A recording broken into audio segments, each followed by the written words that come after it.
Sœur Françoise, pouvez-vous présenter? Oui, donc je suis sœur Françoise Petit, fille de la Charité, et je suis responsable pour la compagnie tout entière, donc pour le monde entier. Nous sommes 12 000 sœurs à peu près, et nous sommes présentes dans 97 pays, donc présentes sur les 5 continents. Parce qu'il est très important de cheminer ensemble avec toute la famille vincentienne. Oui, c'est vraiment, ça fait partie de notre identité, hein, de servir ensemble, de prier ensemble aussi parfois, et ça depuis Saint-Vincent. Saint-Vincent a fondé les Dames de la Charité, et très vite les Filles de la Charité ont été fondées, et dès le départ, nous avons travaillé ensemble. Et au fil des années, au fil des siècles, cette collaboration s'est amplifiée. Et c'est très important, hein. C'est très important pour le service, pour l'efficacité, mais au-delà du service, pour donner du sens à ce service. Parce que c'est vraiment ce qui nous réunit, c'est le Christ, et ce texte de l'Évangile, Matthieu 25, qui nous réunit tous.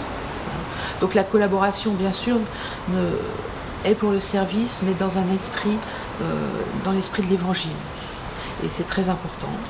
Donc, dans certains endroits, la collaboration se passe plus avec l'AIC, dans d'autres endroits avec la Société Saint-Vincent-de-Paul.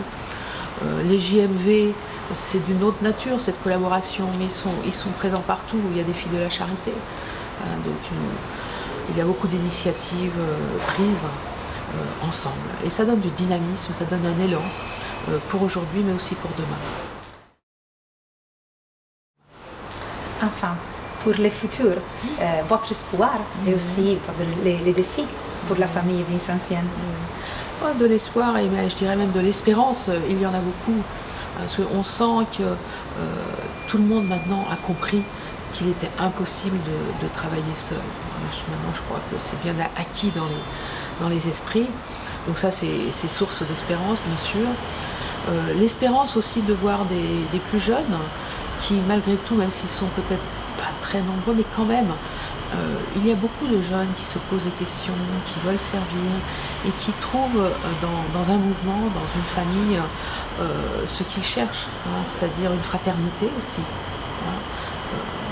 La fraternité dans la famille est une réalité et c'est un enjeu, la fraternité, dans le monde, dans la société. Et nous pouvons leur offrir de vivre cette fraternité et qu'ils ont aussi à construire. Parce que bien sûr, la fraternité, ce n'est jamais acquis, c'est à construire. Et ça, c'est un bel appel, je dirais missionnaire pour des jeunes d'aujourd'hui. Ça, c'est un défi, mais c'est aussi une espérance. Merci.